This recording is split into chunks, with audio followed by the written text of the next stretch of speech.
again, interventions were not standardized among these studies. So physicians doing whatever they thought they ought to do seemed to be the outcome. Now, before we get too much farther along in talking about Doppler, which is a diagnostic or predictive test, I'd like to review something that we're all familiar with, but, it's a required review periodically because it's so easy to get confused about what it means. And that's the likelihood ratio of a positive test. The likelihood ratio of a positive test is based on a 2x2 table, where you have people who get sick or stay well, and you have test results that are either positive or negative. And aside from that, in medicine, we tend to dichotomize test results, and that does produce lots of information. And if we were perhaps more savvy about not being so dichotomized, we might be able to get richer information. But in any case, what we'll be talking about is the likelihood ratio here is a dichotomized test results, positive or negative. And among the sick, or those who get sick, some of them will positive tests, negative tests, and likewise, some of them stay well. And the likelihood ratio of a positive test is simply the ratio between of those who are sick, how many of them have a positive test, versus among those who stay well, how many of them have a positive test. An equivalent way of stating that is true positive rate over false positive rate, or another equivalent way of stating it is sensitivity of the one method specificity. It's just different words that express the same mathematical expression.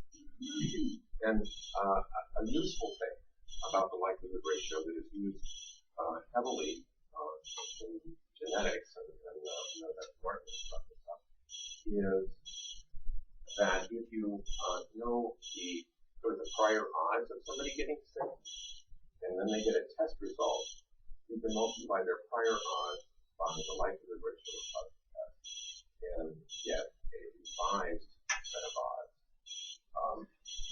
about their getting sick, given the fact that they have a positive test.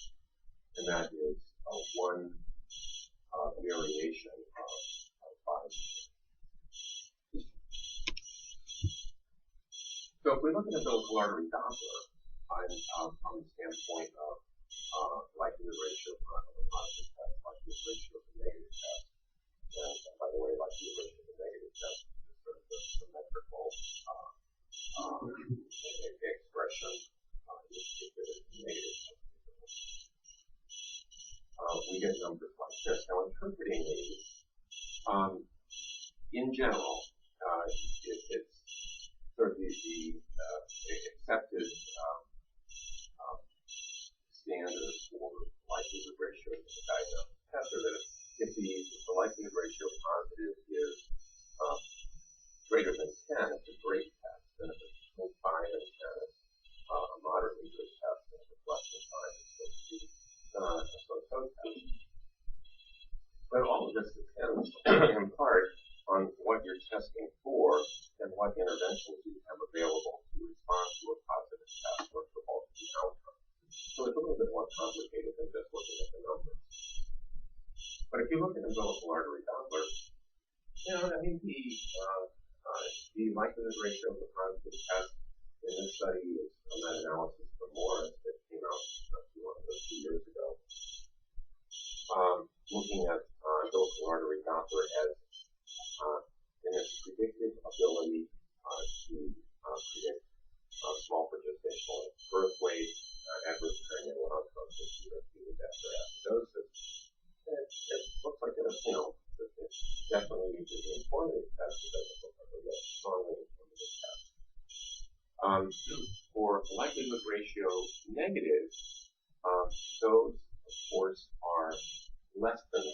Otherwise, a negative test would be hopeful with a likelihood ratio positive or greater than 1. For a useful test, likelihood ratio negative is less than 1. And anything less than 0.2 is considered a really strong test. but these numbers look sort of mediocre, considering the other information we know about the value of the doctor.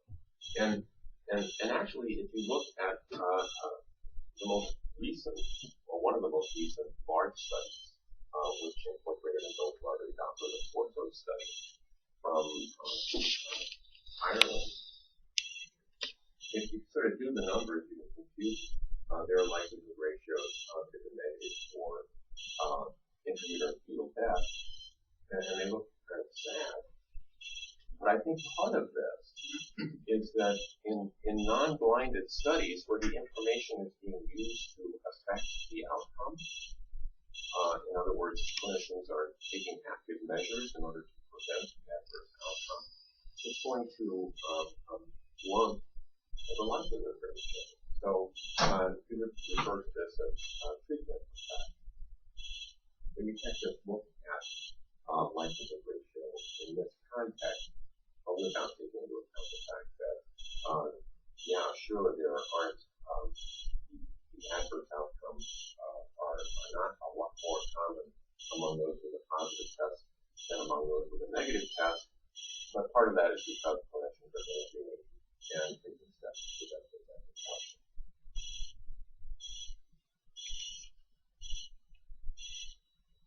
So, in the United States, sort of the official stance on the use of umbilical Doppler. And we can start with what the Society of Maternal Fetal Medicine has to say about this, and this thing on about this.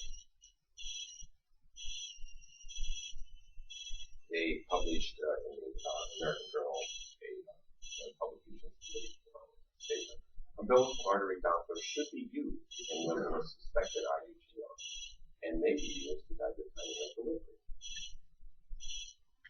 Doppler screening of the umbilical artery should not be used routinely in low-risk women to predict IUGR.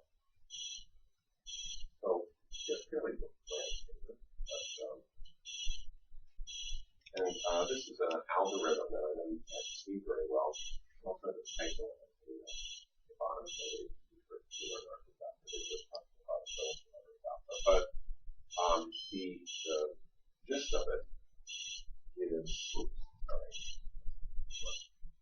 in this branch here of the algorithm where there is an abnormal umbilical artery Doppler. How should that information be used clinically? And I've magnified that. Now, if there is decreased diastolic flow, but persistent diastolic flow, we recommend increased frequency testing and consider delivery at 37 weeks. And this is in the context of an IUGR or suspected IUGR fetus.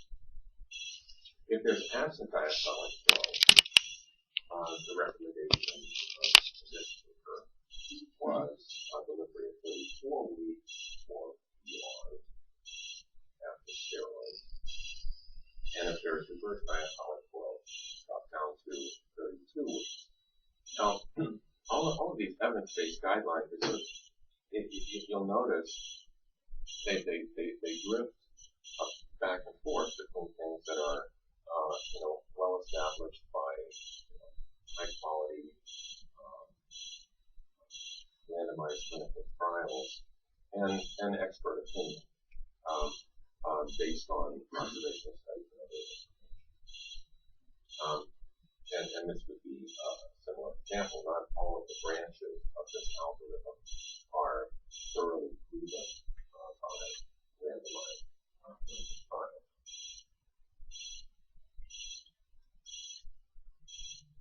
And you can always tell in a guideline if they really don't like something. If the verbiage goes along the lines of this intervention or this test has not been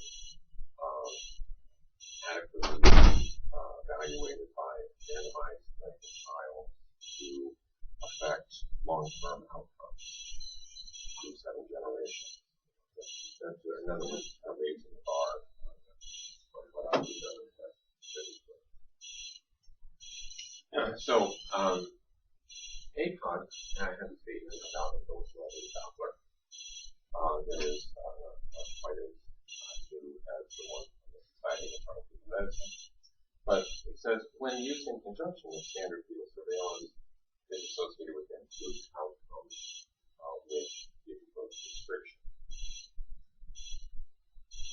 Now, if we go a bit more into recommendations from Canada, the Society of Obstetricians and Gynecologists of Canada state the clinical utility of a Philips Lottery Doppler in this way. They say it should be available in pregnant women with suspected severe placental insufficiency. And if delivery is delayed, intensive fetal surveillance until delivery is suggested for those fetuses with reverse end-diastolic flow. They also mention that it should not be used as a screening tool in healthy pregnancy.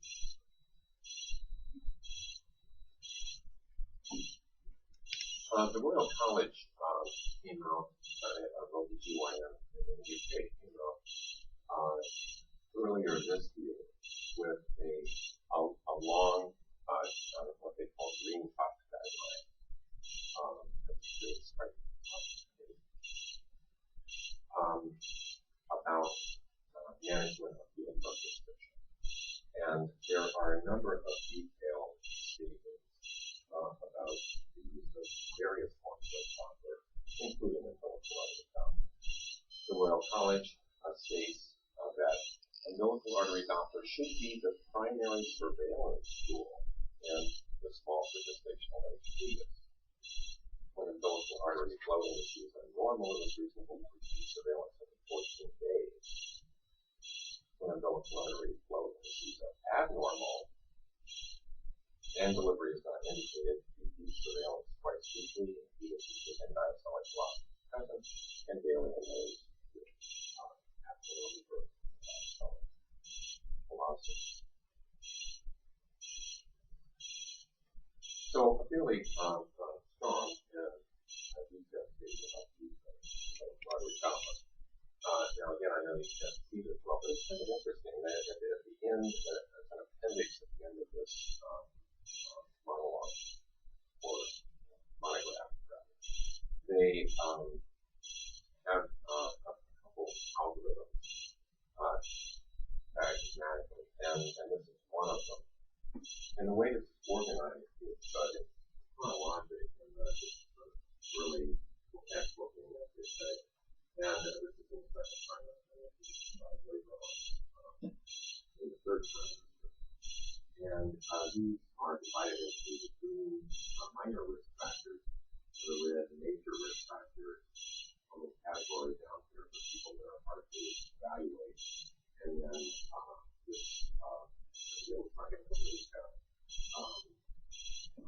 findings in bowel or abnormal serology that might nudge the risk levels, and then how they should be managed or observed in the trimester.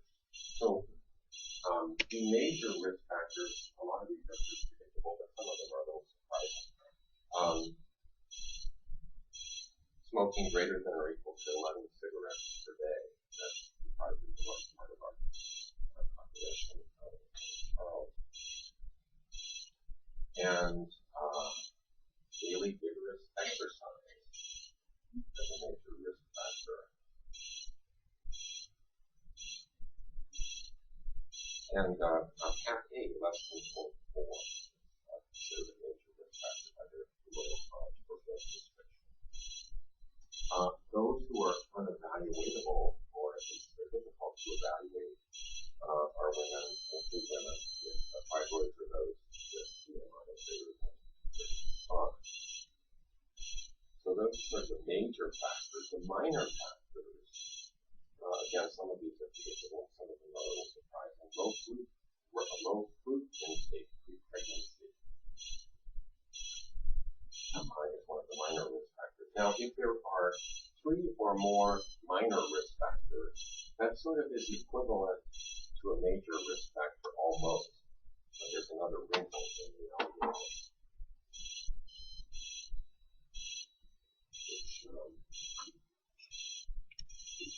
which will get for a small participational age for IUI. So basically, if there are minor risk factors, 3 or more minor risk factors, they recommend just a ultrasound in the 3rd trimester to assess growth, along with a Doppler study. Whereas, if there is at least one major risk factor, it's recommended that serial scans, and by this I mean every 2 weeks, be started at 26 to 28 weeks, and Doppler be included with that scan along with the biometry. So it's a fairly Doppler intensive algorithm. And clearly, if things change in the 3rd trimester, if new problems develop, new build within 2 weeks surveillance.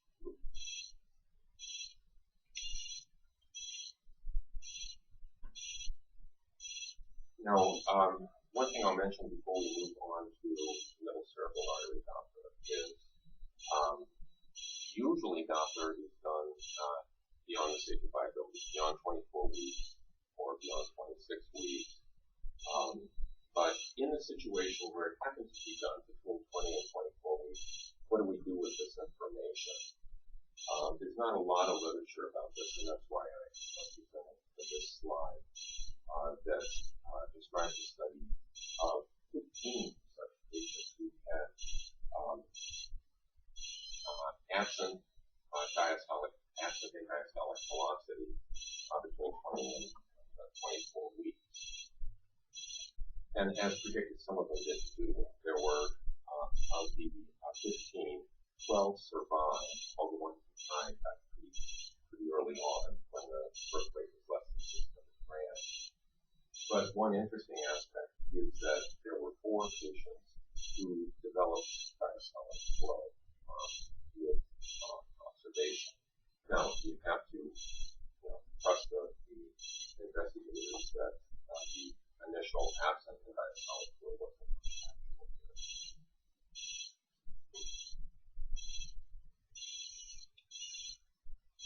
So, at St. Joe's, umbilical artery Doppler, we probably use it pretty similarly to other places in the country. And it is the mainstay of Doppler assessment for the growth restricted fetus or suspected growth restricted fetus. So one thing that's always been sort of a question in my mind is use, for instance, when there is a fetus that's growing very well in somebody with mild chronic hypertension. Is that somebody that gets a Doppler study every time they come in? If the fetus is in the 60th percentile,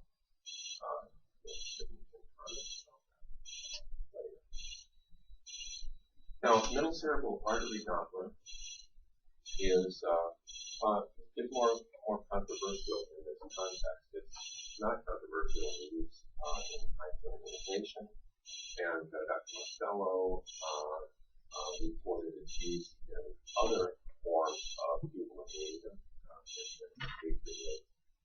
fetal parvovirus infection resulting in anemia, and middle cerebral artery Doppler is helpful in that setting as well. But that's not what we're focusing on here. We're focusing mostly on its use with growth restrictors for small participation and fetuses. And APOC has a statement about that. Regarding fetal growth restriction, assessments of the middle cerebral artery and precordial venous system have not been shown to improve cranial outcome, and the role of these measures in clinical practice remains uncertain.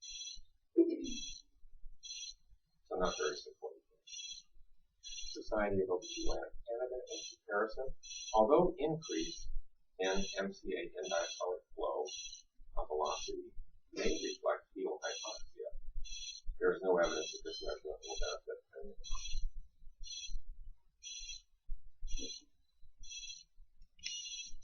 The Society of Maternal Fetal Medicine statement on the same issue. Middle cerebral artery Doppler velocimetry has been found to identify a subset of IUGR fetuses at increased risk cesarean delivery due to abnormal fetal heart rate patterns, and for neonatal acidosis. Long-term follow-up of IUCR fetuses with normal umbilical artery Doppler studies, but with a middle cerebral artery PI less than the 5th percentile revealed these infants to be at higher risk for poorer neurodevelopmental outcomes. They go on. Doppler assessment of additional fetal vessels, such as middle cerebral artery and vessel stenosis, have not been sufficiently evaluated in randomized clinical trials to recommend its routine use in clinical practice in fetuses with suspected IUPR. So that's the site of the Frontier Medicine statement from last. Now, I'd like to go over, there's just volumes and volumes of literature on topic. Because it's relatively easy to do. It's relatively easy to get the information. And there are a lot of large data sets out there in the world that have been combined. But there are some studies that I think are particularly interesting, at least they were to me. One is this is a longitudinal study looking at late onset small for gestational age fetus. And this is a particular condition topic to me because it's a lot of what we see in the labs of those. And they did a follow-up on these late onset, by that we mean third trimester beyond 30 weeks, and looked at uterine, umbilical, and middle cerebral artery indices. They performed their studies fortnightly, every 2 weeks. They also did biophysical profiles weekly. And abnormal MCA Doppler was defined as the pulsatility index less than the 50th percentile. Before we go on with this, I'd like to just review the pulsatility index, because again, the longer this before, then it gets confused with other things, unless I review it periodically. The pulsatility index is, if you have a wave form here, the systolic peak, the end-diastolic here, not necessarily the lowest velocity, but also the velocity and the diastole before the next systolic peak. If you take the difference of those and divide it by the mean value of this line, and this line, by the way, is the peak velocity of red cells at any given point during the cardiac cycle. But if you take the mean of this line, that is your denominator, and the peak systolic. So that's the pulsatility index.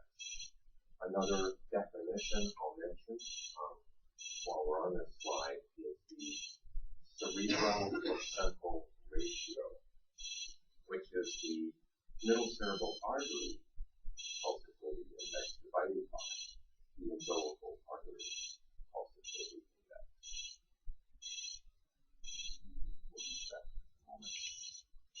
So they had 171 patients, late onset IUPR, or a small gestational age, later onset small gestational age, and the mean gestational age was about 34 weeks. So is that predicated on 20%? It was 10%. And actually, these were fetuses that were confirmed to be, less than 10% at birth. Yeah, after birth. But they sort of recruited people, but the ones that delivered larger babies, they excluded later. So these were really less than 10%. They just excluded the cases in which the fetuses grew better than they thought they were. So was it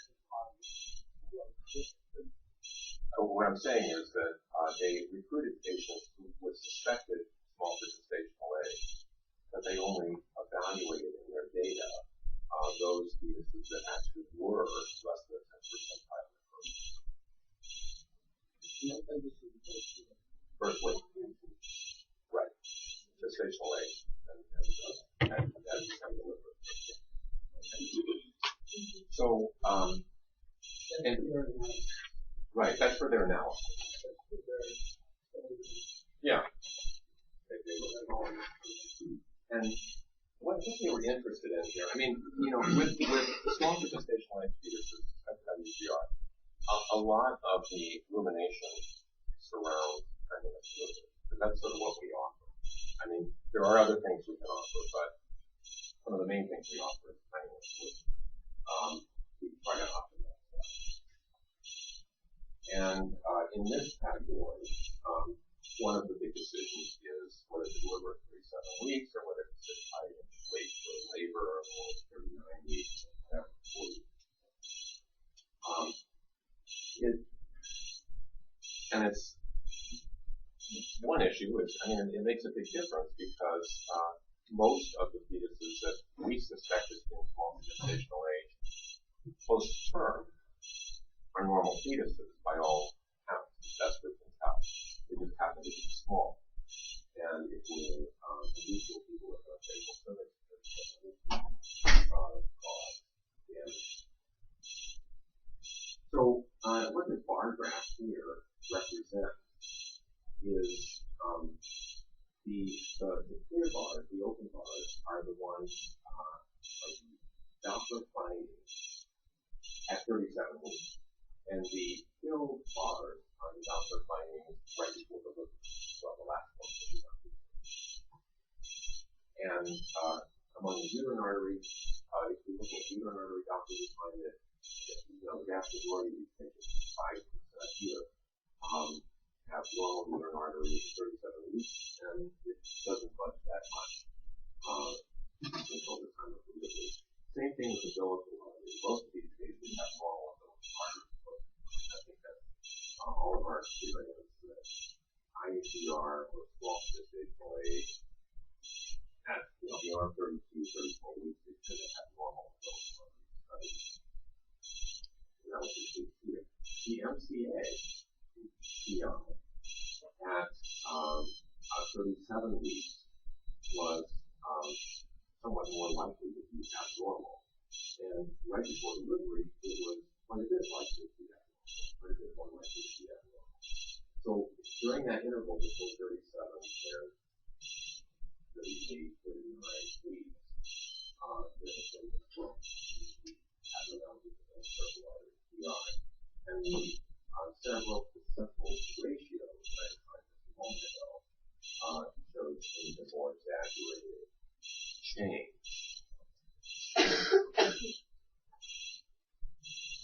So, at least at these gestational ages, if we're looking for something sensitive to indicate that there may be something abnormal going on, the middle cerebral artery is more informative than the other vessels.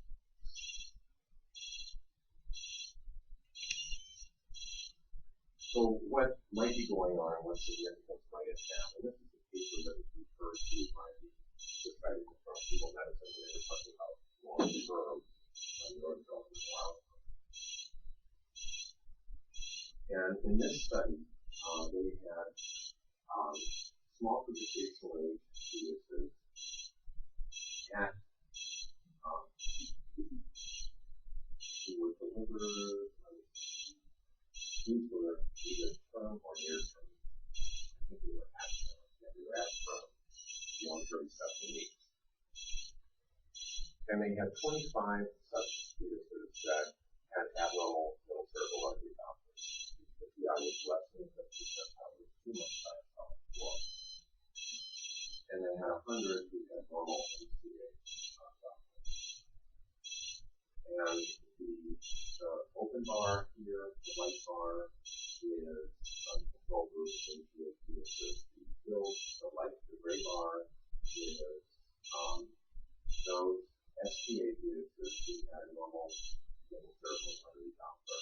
And the black bar is 25 to an abnormal tidal circle artery doctor. And among those who had an abnormal little circle artery doctor, there was significant lower scores and problem solving at 2 years of age by the neurobehavioral tests.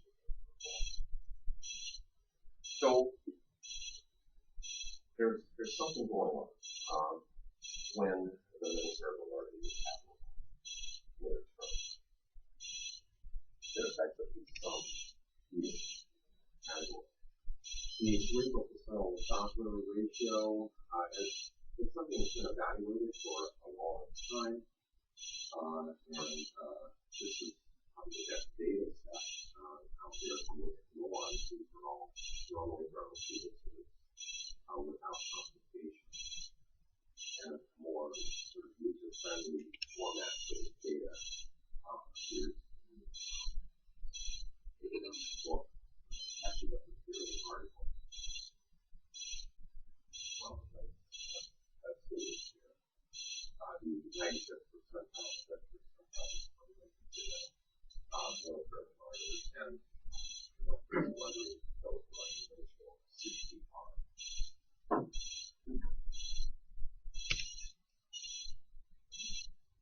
Another study, and this is kind of a different approach. They had 400 low-risk patients who were evaluated just before labor, or I think some of them even early labor, but just before labor was diagnosed.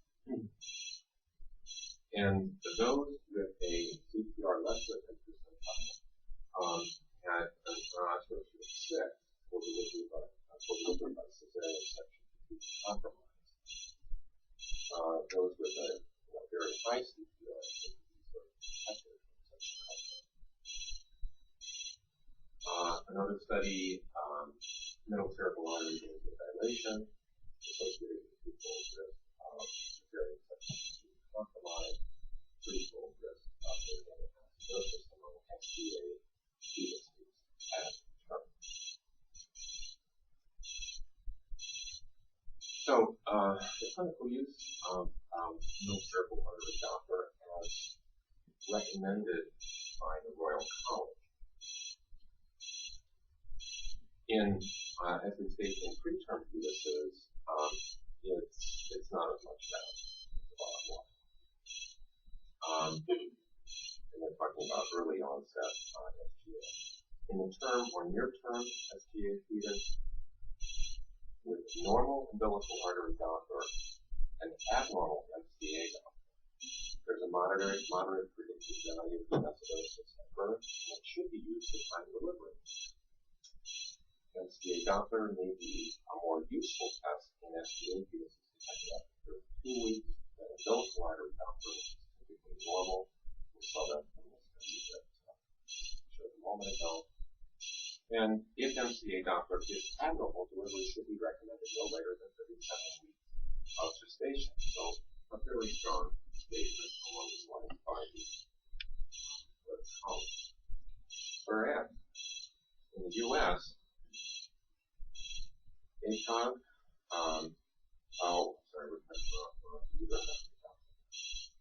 but we looked earlier at the American, the Canadian recommendations, and they were fairly weak in terms of middle cerebral artery Doppler for this.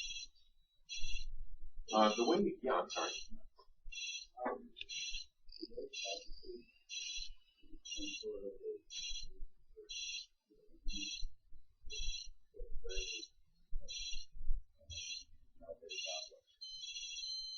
Okay, yeah, good. I'm glad you brought that up because there was confusion about MCA Doppler and what we're really looking for in it. And what they're referring to here is a low pulsatility index. In other words, more diastolic flow than expect to see. Okay, which has a physiologic basis for that. Presumably, is supplementation of flow due to some degree of fetal hypoxemia. What they're not talking about here is the Now, to confuse the issue a little bit, Bichat showed that some, especially early onset IUGR fetuses, do have elevation of deep systolic velocity as well. Okay. So, but what they're addressing here in this guideline is a low pulsatility index, too much diastolic flow.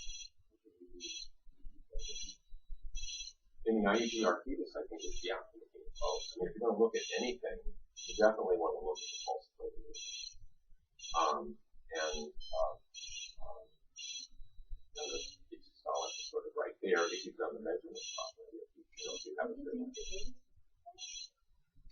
Okay, I'm just going to tell you. I'm just going to tell you how I'm using this at St. Joe's, and the way I'm using this at St. Joe's is sort of a mix of some of these things. But really, if they start getting into the lessons of these things, you're going to see those same subtle neurodevelopmental problems. Right. Because of iatrogen. Right. Right. So, but if you have a patient at 37 weeks with a small fetus, and especially if the cervix isn't real favorable, and or the person doesn't want to be induced, if the middle cerebral artery Doppler looks normal, and of course the umbilical Doppler is very likely to be normal as well. If all those Doppler studies look normal, I feel very comfortable just sitting tight until 38, 39, 40 weeks for that one, as long as they remain normal. On the other hand, if the middle cerebral artery PI is below the 50th percentile, I am not comfortable waiting beyond 50. So that's, practically speaking, that's how I use it. Yeah.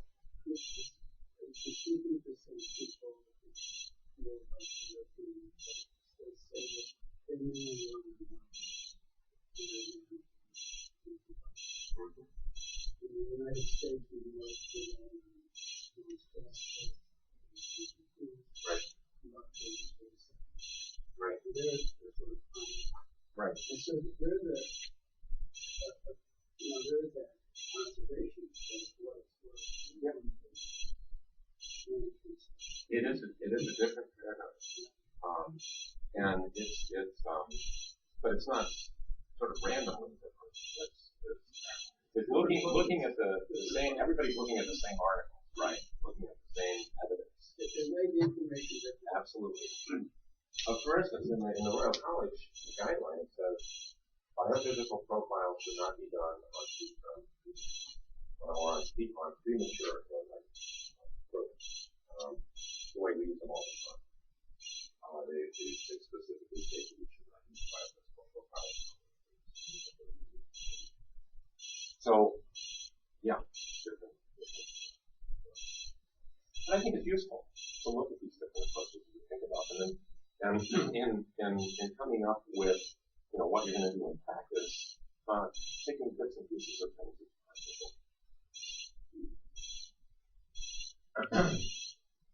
Now, uterine artery Doppler, very little enthusiasm in the U.S. for uterine artery Dopplers. A prognostic used for screening for preeclampsia and low risk population. That's not quite true, but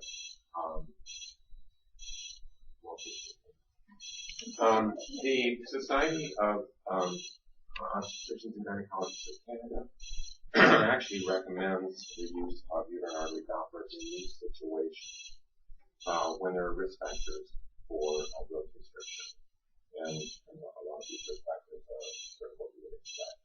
Hypertension, previous preeclampsia, existing renal disease, low A, elevated G, and it's some of the recommendations, the national recommendations, you can see are strongly influenced by investigators in that country.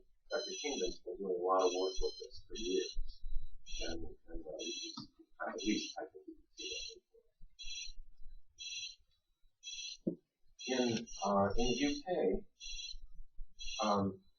they use uterine artery Doppler if there are major risk factors, they don't really need it because they're already going to be following these people every 2 weeks starting at about 26 to 28 weeks with growth and development, growth and development.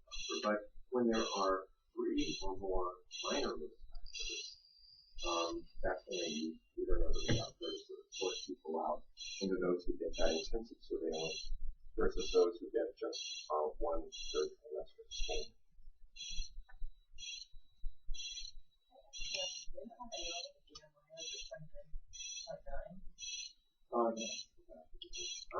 Oh yeah, a minor risk factor is a BMI between 25 and 30.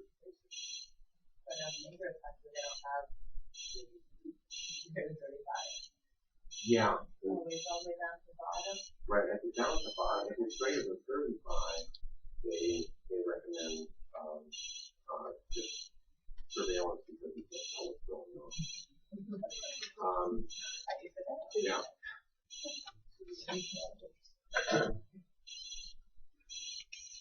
So the role of uterine artery Doppler here is among the sort of minimal risk patients or mildly diseased patients. I'll review, I'm not sure how we're doing. Okay, we'll go over this very quickly. Uterine artery Doppler, looking at likelihood ratios, actually they look pretty good, both in the low risk and the high risk group, but particularly in the high risk group. This study is sort of a monumental meta-analysis of 82 studies that they sort of churned together by a study methodology. And the uterine artery Doppler is better at predicting preeclampsia, severe preeclampsia, IUPR, and severe IUPR among high-risk patients than among low-risk patients generally, but it's not too bad for one.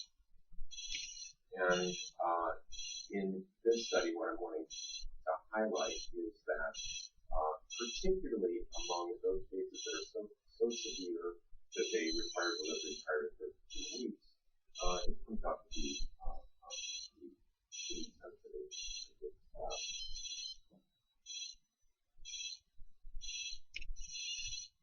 And again, these but delivered less than 34 weeks, the molecular ratio of positive tests are pretty strong.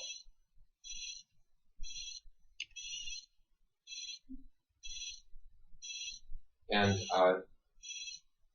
the distinction between low risk and high risk is sort of explored in this particular study from Spain. And they had 6,000 unselected patients. They performed uterine artery Doppler at about 20 weeks gestation. They measured the mean PI. And the elevated PI was considered abnormal. And they looked at history as well as physical Doppler information. And the 2 strongest risk factors are ones that we would predict: chronic hypertension and prior preeclampsia. Well, when they looked at the likelihood of detecting late onset preeclampsia, uterine artery Doppler wasn't really for that. And actually, the history was more. Whereas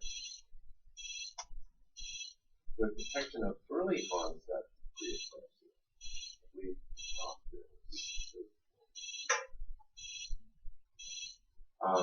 uterine artery Doppler was more helpful in history and was fine history. In high risk patients, uterine artery Doppler really resulted in a pretty respectful receiver operating characteristics. Anything with the receiver operating characteristics. By the way, receiver operating characteristics is closely related to the likelihood because this is the true positive rate on the y-axis. This is the false positive rate on the x-axis. So something up here has a high true positive over false positive ratio, which is essentially the likelihood of patient.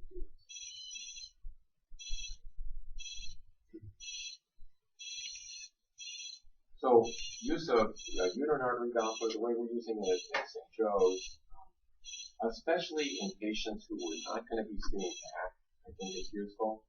If we're seeing somebody at 20 weeks for an anatomy scan and we happen to notice that they had preeclampsia last time, a uterine artery Doppler really is helpful to me because if I just do the anatomy scan and send them off, if they have notching of their uterine arteries and a relative PI, that person is very likely to have either preeclampsia or growth restriction later on, and fairly likely to have early onset disease.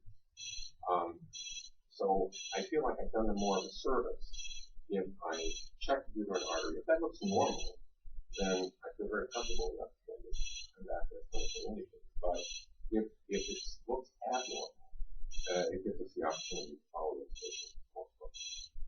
Well, do you give any or suggest? It depends where there's a slight about that, but I wasn't going to get to, but I'll tell you just to answer your question.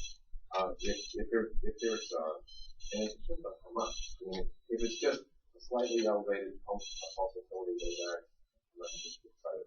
But every now and then you run into somebody who has bilateral notching and a very high pulsatility there. I like this one.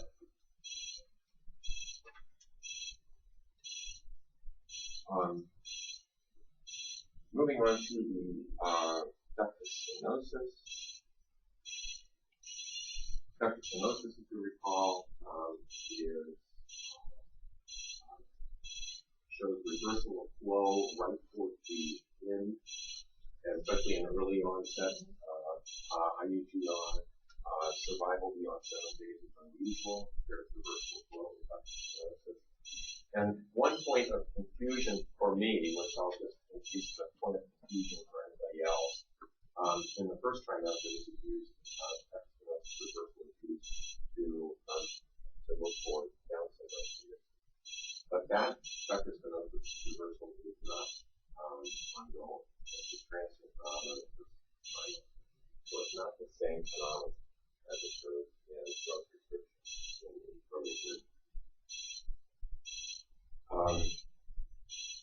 So clinical use of ductal stenosis ACOG has not been shown to improve cranial outcome, and the role of these measures in clinical practice remains uncertain.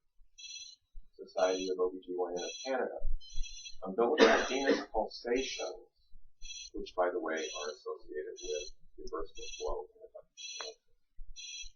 In the presence of abnormal umbilical artery Doppler waveform necessitate a detailed assessment of fetal health status. So that's a pretty statement, but that's at least a recognized that it is of some value to have that information. The Royal College is fairly enthused about ductal stenosis Doppler in the context of absent or reversed and diastolic flow in the umbilical artery Doppler in small gestational age fetus. And rather than going through all this text, I'll just show you the algorithm that really sort of describes the same thing. Among fetuses with absent and diastolic velocity, identify that point. If you weekly abdominal circumference estimated to the weight, to be daily umbilical Doppler and ductal stenosis Doppler. And if the ductal stenosis Doppler is recommended delivery by 32 weeks after steroids, consider delivery at 30 to 32 weeks, even when ductal stenosis Doppler is normal. So if ductal stenosis Doppler is normal, we're recommending a situation delivery at 32 weeks. However, prior to 32 weeks, if there is an abnormal ductal stenosis Doppler, provided that the is viable in 24 weeks, they recommend delivery. So they do use that to try and deliver.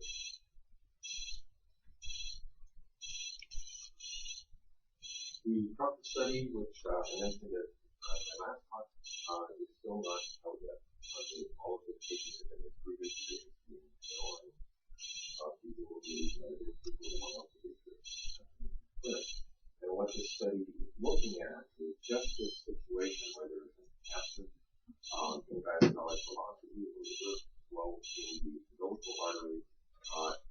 better off relying on infectious stenosis, or relying on in Europe the use of computer coverage. So that will be a very interesting point. We're going to finish with just a brief insight of somebody we saw at St. Joe's, in which Doppler, I think, played a key role. That's why she read it. And she was very direct here at Healthy Baby. But this is Emmy. She was 44 years of age when I saw her. Dragonport, there are 3. Recently arrived from Mexico, did not speak English at all. And understand very little of my intention. She was referred really because she had an abnormal GCT. That was her hospital book. And her abnormal GCT was. So we did biometry to start with, and it looked like, by all accounts, she seemed to be around 27 weeks. All the biometry did 27 weeks, and everything was symmetrical.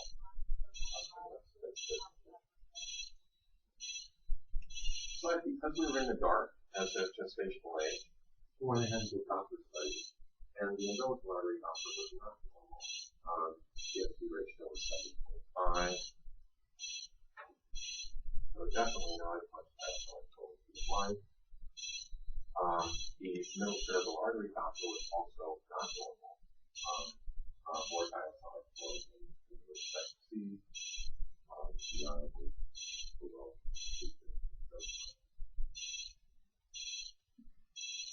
And uterine artery Doppler didn't look too bad, but actually the cutoff for the GI is at 27 weeks is 1.2. So this one was just right at the upper limit. And the left was actually a little bit above the upper limit. So the mean PI was actually elevated in the uterine artery Doppler as well. So she was started on insulin and twice-weekly antibiotic testing. And when she came back weekly, but everything seemed about the same until she came back 2 weeks later. Now the abdominal circumference has really grown. So there's a disproportion in the biometry at this point, less than expected growth. And this was the adult one in the Doppler. So you hear it come outside the room and kind of there wasn't any diastolic flow. Then there's more diastolic flow in the cerebral artery. She had a biophysical profile of 10 out of 10. But because of the Doppler findings, she was sent directly to St. Mary's. And she was observed there during the course of the week, during which time she developed ovarian preeclampsia, which she did not have when she was sent over. And working with partly acceleration, and she was delivered 32 weeks by cesarean section with a. So, the clinical use of Doppler in OBGYN. The waveforms, they do yield information about cell perfusion, about fetal response to stress. It's easy to get the waveforms, it doesn't take very long to do them. The optimal use of the information, though, is a work in progress. The most promising use before utilizing Doppler in my practice situation is the mid-trimester risk assessment when there are risk factors, especially chronic hypertension or prior history of use of middle cerebral artery Dopplers for at term or near term when you suspect this to be growth fetus. Use of infectious stenosis Dopplers, how this very much has been shown or not here are in the context of passing in diastolic flow or reversing diastolic flow that really wants to shoot off. So there are various evidence-based approaches out there, and I think which is going to be best in any particular practice is a work in progress.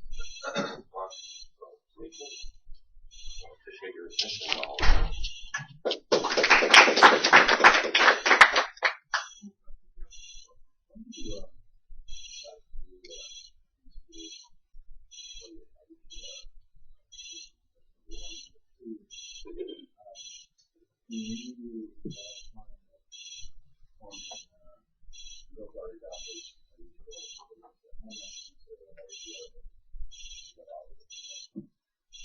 Yeah, I do use them in that context, and I think, and I'm answering thoughts about those. I mean, there are a lot of patients who are missed by UGR, but don't appear to have it by biometry. And it's just that would be an example. You stand there and proof on it, you think IUGR, but their biometry looks okay. Well, I would rather have those letters out for position than not have it. I think, you get into all kinds of, economic issues and things like this, but to me, it's fairly cheap information, at least in terms of time expenditure. And if it's abnormal, I really want to know that, because I'm going to handle the situation. I'm going to monitor the situation.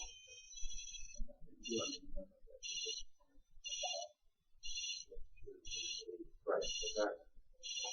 And I just want to one of the things I sometimes do another two doctors, but if I'm going to actually bill for them, and I don't know if I get paid for them or not, but if I'm going to actually bill for them, I'm doing it superficially. It's in the setting of late onset small babies, where the umbilical artery often looks normal. And I'm trying to figure out, really, is this a pathologic situation or not? Am I really needed here or not? If it's just a small baby that's normal, I don't want to do for it. But if the MCA doctors react, I want to.